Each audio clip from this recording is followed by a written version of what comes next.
To me, every carbon reduction matters. It's not only the net zero that we care about.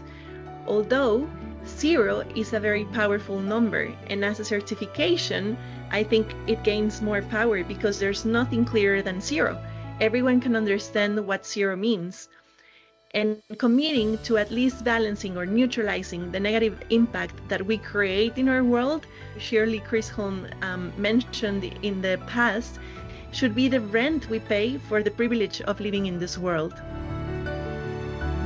I first met Sergio Tufani, who is the founder and director of the company, in 2022, and he quickly struck to me as a super interesting and knowledgeable human being because he started asking so many questions about how we could do more for the environment and for the future and how we could be more sustainable. I began talking as well about the urgency for all companies to become net zero by 2050 and the need of leaders to achieve this target no later than at least 2030. So he had like a little bit of thought about it, and then he immediately told me, like, I want to achieve this objective now, and I want all of my projects to become net zero at some point.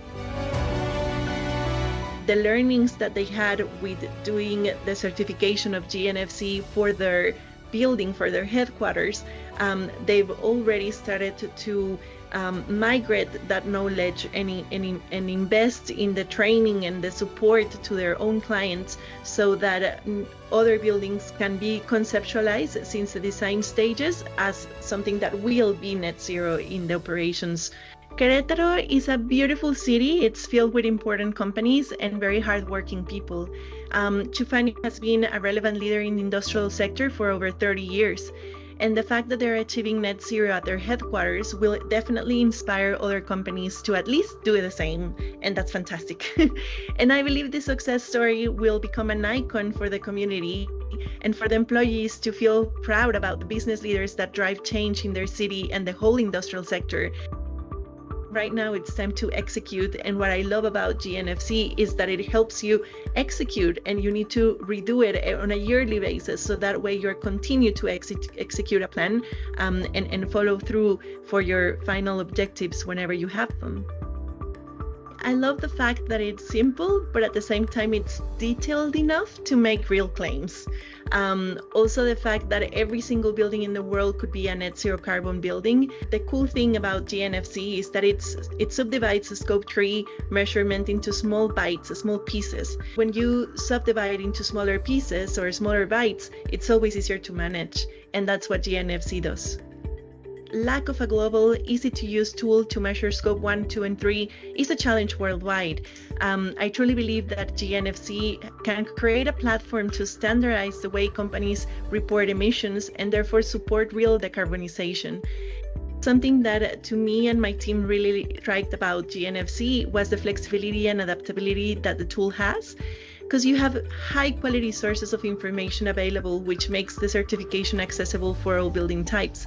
And although not all processes will be the same, the decarbonization process is replicable for all building types, streamlining the process and supporting large portfolios as well.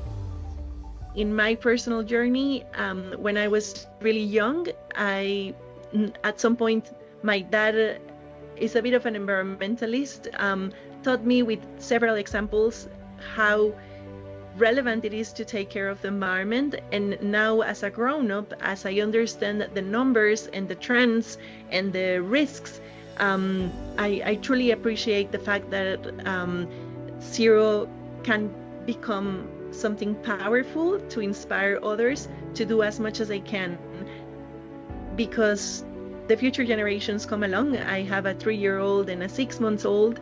I want to make sure that whatever we do and the people that surround us do, it's the highest achievement to allow the next generations to at least have what we had when we were young.